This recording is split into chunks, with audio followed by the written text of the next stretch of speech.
तो बच्चों आज हम पढ़ेंगे कक्षा 7 विषय गणित इकाई 2 घातांक। अब कोई बड़ी संख्या अगर हो तो बड़ी संख्याओं को पढ़ना, लिखना, उनका जोड़ना, घटाना और गुणा भाग करना काफी कठिन कार्य होता है, जिसे आसान करने के लिए हम घातांक का प्रयोग करते हैं। तो आइए कुछ सरल उदाहरणों की सहायता से घातांक को समझने का प्रयास करते हैं। मान लीजिए 2 गुणे 2 गुणे 2 गुणे 2 गुणे 2 गुणे 2 1 2 3 4 5 6 7 8 बार 2 का 2 में गुणा किया गया है। तो इसे लिखा जाता है घातांक के रूप में। इसको लिखने के लिए 2 लिखते हैं और इसके बाद इसके ऊपर छोटा सा दाहिने साइड में 8 लिख देते हैं। तो ये जो 2 का 2 में हमने 8 बार गुणा किया है, तो 2 के दाहिने साइड में जो छोटा सा 8 लिख देते हैं, ये पूरी गुणन प्रक्रिया का ये क्या है, घातांक रूप है। अब 2 की घात 8 में क्या क्या है जरा आप देख लीजिए। 2 क्या है, आधार है। क्या है, आधार, यानी जिस पर घात लगाया गया है, आधार। और 8 क्या है, घातांक है। 8 जो है हमारा घातांक है, यानी किसी संख्या का उसी संख्या में जितनी बार गुणा होता है वही संख्या क्या होती है, उसकी घातांक होती है।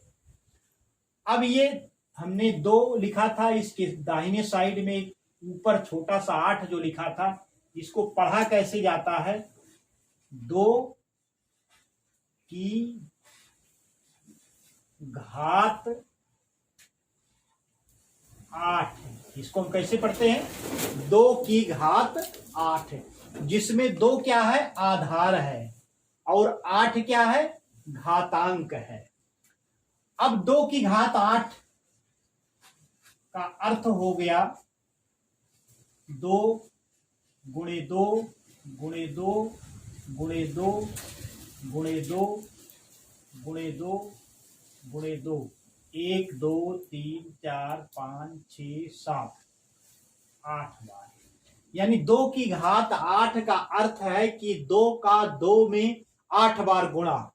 8 बार आप गुणा करेंगे तो आपको प्राप्त हो जाएगा 2 दूना 4 दूना 8 दूना 16 दूना 32 दूना 64 दूना 128 और 128 दूना हो जाएगा आपका 256। कितना हो गया, 256। यानी 2 की घात 8 का मान जो है कितना मिल जाएगा आपको, मान बराबर हो गया 256।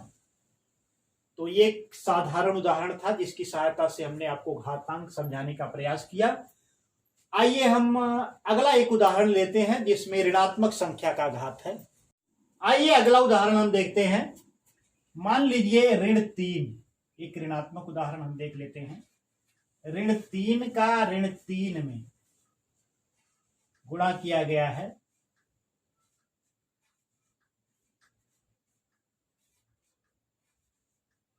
ऋण 3 का ऋण 3 में 4 बार गुणा किया गया है। तो इसे प्रदर्शित करने के लिए लिखा जाता है ऋण 3। चूंकि 4 बार गुणा किया गया है इसलिए इसकी घात 4 लगाएंगे और इसको पढ़ा जाएगा ऋण 3 की घात 4। क्या पढ़ेंगे, ऋण 3 की घात 4 पढ़ेंगे। तो इसमें ऋण 3 की घात 4 में 4 क्या है, आपका घातांक है। क्या है, घातांक। और ऋण 3 क्या है, आधार है, यानी जिस पर घात लगाई जाती है उसे हम क्या कहते हैं? आधार कहते हैं। अब ऋण 3 की घात 4 का अर्थ क्या हो गया? ऋण 3 का ऋण 3 में 4 बार गुणा। ऋण 3 का ऋण 3 में 4 बार गुणा। तो आइए देखते हैं इसका मान क्या हो जाता है। मान आपको प्राप्त हो जाएगा 3 त्रिक को 9, 9 त्रिक 27 और 27 तिया 81, 81 आपको प्राप्त हो गया। अब ऋण क्या है? ऋण का ऋण में देखिए 1 2 3 4 बार गुणा है, यानी ऋण ऋण का गुणा करेंगे तो धन आपको मिल जाएगा। अब यहां ऋण ऋण का गुणा करेंगे तो धन मिल जाएगा, यानी 4 बार ऋण का ऋण में गुणा करेंगे तो वह आपको धन प्राप्त होगा, यानी इसका मान कितना हो गया? 81 हो गया। यानी ऋण 3 की घात 4 का मान जो हमको प्राप्त हो गया बराबर कितना हो गया? 81 हो गया। तो ये थे कुछ उदाहरण घातांक पर आधारित। आइए हम बढ़ते हैं अभ्यास 2A की तरफ। तो अभ्यास 2A का पहला प्रश्न है, ऋण 2/3 की घात 5 का मान है। इसमें 4 विकल्प दिए गए हैं, 32/243, दूसरा विकल्प है ऋण 32/243, तीसरा विकल्प है 10/15, चौथा विकल्प है ऋण 10/15। आइए देखते हैं इसका मान क्या होता है। तो हल करते हैं इसको। ऋण 2/3 की घात 5 है बराबर, घात 5 है, इसका मतलब ऋण 2/3 का ऋण 2/3 में 5 बार गुणा करेंगे तो ये आपको प्राप्त हो जाएगा ऋण 2/3 गुणे ऋण 2/3 गुणे ऋण 2/3 गुणे ऋण 2/3 गुणे ऋण 2/3, यानी 5 बार हमने गुणा कर लिया। आइए देखते हैं इसका मान क्या हो जाएगा। तो अंश में 2 है, हर में 3 है, तो अंश का अंश में गुणा कर लेते हैं, हर का हर में गुणा कर लेते हैं। तो 2 दूना 4 दूना 8 दूना 16 दूना 32, यानी अंश में क्या आपको प्राप्त हो जाएगा? 32। अब हर का हर में गुणा करिए, 3 त्रिक को 9, त्रिक 27 और 27 तिया 81 और 81 में 3 से गुणा करेंगे तो 3 1 3 3 8 24, यानी 243 आपको प्राप्त हो जाएगा। अब देखिए हमने गुणा तो कर लिया, लेकिन अभी ऋण ऋणात्मक रह गया है, यानी ऋण 1 2 3 4 5, ऋण का ऋण में 5 बार गुणा है, यानी ऋण 1 का ऋण 1 में 5 बार गुणा है। जब ऋण का ऋण में विषम बार गुणा होता है तो इसका मान ऋणात्मक आता है, इसलिए इसका मान हो जाएगा ऋण 32/243। तो ये आपका आंसर हो गया ऋण 32/243। तो कौन सा विकल्प आपको सही होगा? ऋण 32/243। तो ये दूसरा विकल्प सही होगा, यानी कौन सा विकल्प हमारा है? दूसरा विकल्प, विकल्प संख्या 2, ऋण 32/243, यानी ये विकल्प हमारा सही होगा। आइए हम बढ़ते हैं दूसरे प्रश्न की तरफ। दूसरा प्रश्न हमारा है 3125 का घातीय संकेतन है। इसके 4 विकल्प दिए गए हैं। पहला विकल्प 5 की घात 5 है, दूसरा विकल्प 5 की घात 2 है, तीसरा विकल्प 5 की घात 3 है, चौथा विकल्प आपका 5 की घात 4 है। तो इन चारों विकल्प में से कोई एक सही है। तो आइए देखते हैं इसका घातीय संकेतन क्या होता है। घातीय संकेतन इसका ज्ञात करने के लिए 3125 का हमें गुणनखंड करना होगा। 3125 गुणनखंड करिए इसका, तो ये 5 से कटेगा, तो 5 से आप काटिए तो 5 36 और 131, 5 दूनी 10, 2 12, 5 5 25, 625 आपको प्राप्त हो गया। फिर 5 से काटिए तो 5 एक अनंत 5, 5 दूनी 10, 5 5 25। फिर आप 5 से काटिए तो 5 दूनी 10, 5 5 25। फिर आप 5 से काटिए तो आपको प्राप्त हो जाएगा 5 5 25। तो कितनी बार 5 आया? 1 2 3 4 5।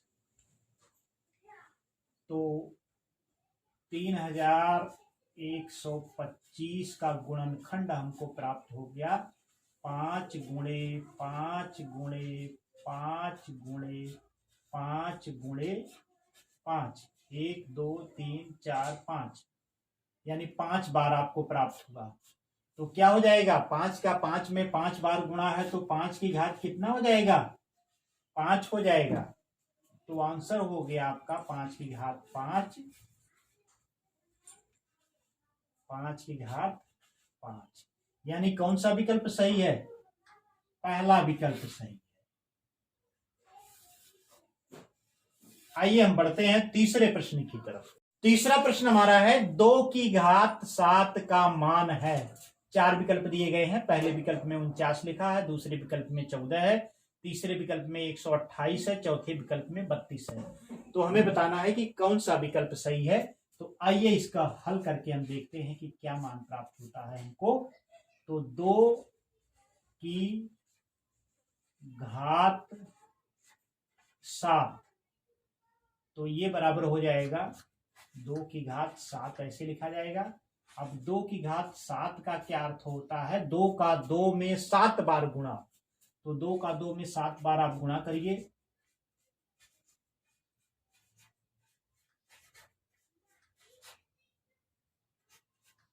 ये हो गया 1 2 3 4 5 6 7। अब 7 बार गुणा करने के बाद हमको क्या प्राप्त होता है? 2 दूना 4 दूना 8 दूना 16 दूना 32 दूना 64 दूना 128। क्या प्राप्त हुआ हमको? 128। तो तीसरा विकल्प हमारा सही है जिसमें 128 है। तो आंसर हो गया हमारा विकल्प संख्या 3, जिसमें क्या लिखा गया है? 128। आइए हम बढ़ते हैं चौथे प्रश्न की तरफ। चौथा प्रश्न हमारा है एक वर्गाकार क्यारी की भुजा 5 मीटर है, इसके क्षेत्रफल को घातीय संकेतन में लिखिए। आइए इसको हल करते हैं। क्योंकि वर्गाकार क्यारी की भुजा बराबर 5 मीटर है, इसलिए वर्गाकार क्यारी का क्षेत्रफल बराबर हो जाएगा, वर्गाकार क्यारी का क्षेत्रफल जो होता है भुजा गुणे भुजा होता है, भुजा गुणे भुजा होता है। तो ये हो जाएगा 5 मीटर गुणे 5 मीटर, क्योंकि इसकी भुजा 5 मीटर की है। तो 5 का 5 में गुणा करेंगे तो आपको 25 प्राप्त हो जाएगा, और मीटर का मीटर में गुणा करेंगे तो मीटर की घात 2 आपको प्राप्त हो जाएगा। तो 25 वर्ग मीटर हो गया। अब चूंकि इसको घातीय संकेतन में आपको लिखना है तो 25 को हम 5 गुणे 5 लिख सकते हैं वर्ग मीटर, और 5 का 5 में 2 बार गुणा है। इसका अर्थ यह है कि 5 की घात 2 वर्ग मीटर हो जाएगा। तो आंसर हो गया क्षेत्रफल का घातीय संकेतन हो गया आपका 5 की घात 2 और मीटर की घात 2। तो इस प्रकार से हमारा चौथा प्रश्न हल हो गया। आइए हम बढ़ते हैं पांचवें प्रश्न की तरफ। पांचवा प्रश्न हमारा है सरल कीजिए, जिसका पहला खंड है 2 की घात 4 गुणे 3 की घात 2। तो आइए इसको सरल करते हैं। 2 की घात 4 गुणे 3 की घात 2 बराबर हो जाएगा 2 की घात 4 का अर्थ है कि 2 का 2 में 4 बार गुणा, 2 गुणे 2 गुणे 2 गुणे 2, 4 बार हो गया। उसके बाद 3 का 3 में 2 बार गुणा, गुणे 3 गुणे 3। आइए देखते हैं इसका मान क्या होता है। 2 दूना 4 दूना 8 दूना 16, 16 तिया 48 और 48 अलग अलग कर लेते हैं। 2 दूना 4 दूना 8 दूना 16, तो 16 हो गया, गुणे 3 त्रिक को 9, 16 में 9 से गुणा कर दीजिए तो 9 छक 54, 9 एक 9 और 9 5 14, 16 9 144, 9 छक 54, 9 एक 9 और 9 5 14। तो इसका आंसर हमको क्या प्राप्त हो गया, बराबर 144। आइए पांचवें प्रश्न का दूसरा खंड हल करते हैं। पांचवें प्रश्न का दूसरा खंड हमारा है ऋण 2 की घात 3 गुणे ऋण 10 की घात 3। तो आइए देखते हैं इसका मान क्या होता है। ऋण 2 की घात 3 गुणे ऋण 10 की घात 3 बराबर हो जाएगा। ऋण 2 की घात 3 का मतलब है कि ऋण 2 का ऋण 2 में 3 बार गुणा, गुणे ऋण 2 गुणे ऋण 2। उसके बाद ऋण 10 की घात 3 का अर्थ है कि ऋण 10 का ऋण 10 में 3 बार गुणा, गुणे ऋण 10 गुणे ऋण 10।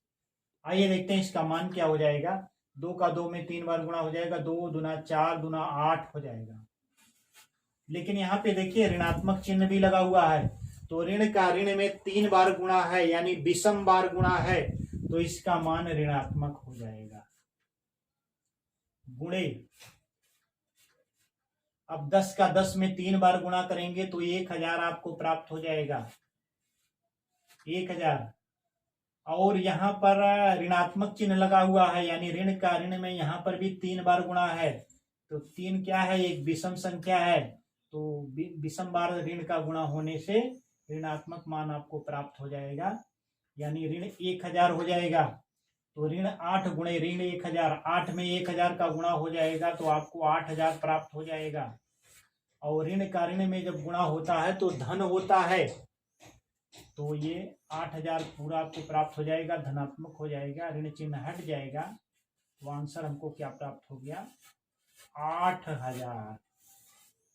तो इस प्रकार से हमारा पांचवा प्रश्न हल हो गया है। आइए हम बढ़ते हैं छठे प्रश्न की तरफ। तो इस अभ्यास का छठा प्रश्न हमारा है 15625 के अभाज्य गुणनखंड ज्ञात कर 15625 को आधार 5 पर घातीय संकेतन के रूप में व्यक्त कीजिए। तो आइए इसका हम अभाज्य गुणनखंड ज्ञात करते हैं। तो 15625 के अभाज्य गुणनखंड ज्ञात करना है। क्योंकि 5 की आधार 5 पर इसे लिखना है तो इसे 5 से काटिए, तो 5 तिहाई 15, 5 एकन्नन 5 और 5 दुनाई 10, 5 पच्चे 25। फिर इसे 5 से काटिए, 5 छक 30, 1 31, 5 दुनाई 10, 5 पच्चे 25। फिर 5 से काटिए तो 5 एकन्नन 5, 1 6 12 आया, 5 दुनाई 10, 2 बचा, 5 पच्चे 25। फिर इसे 5 से काटिए तो 5 दुनाई 10, 5 पच्चे 25। फिर इसे 5 से काटिए तो 5 पच्चे 25 आपको प्राप्त हो रहा है। और अब क्या हो गया इसका गुणा अभाज्य गुणनखंड क्या हो गया, 15625 के अभाज्य गुणनखंड हो गई 1 2 3 4 5 6, यानी 6 बार 5 का 5 में गुणा है।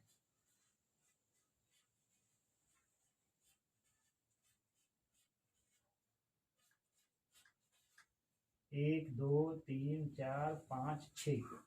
अब 5 का 5 में 6 बार गुणा है तो 5 की घात आप 6 लिख देंगे। यही हो गया घातीय संकेतन आधार 5 पर 15625 का। तो हमें आंसर प्राप्त हो गया 5 की घात 6।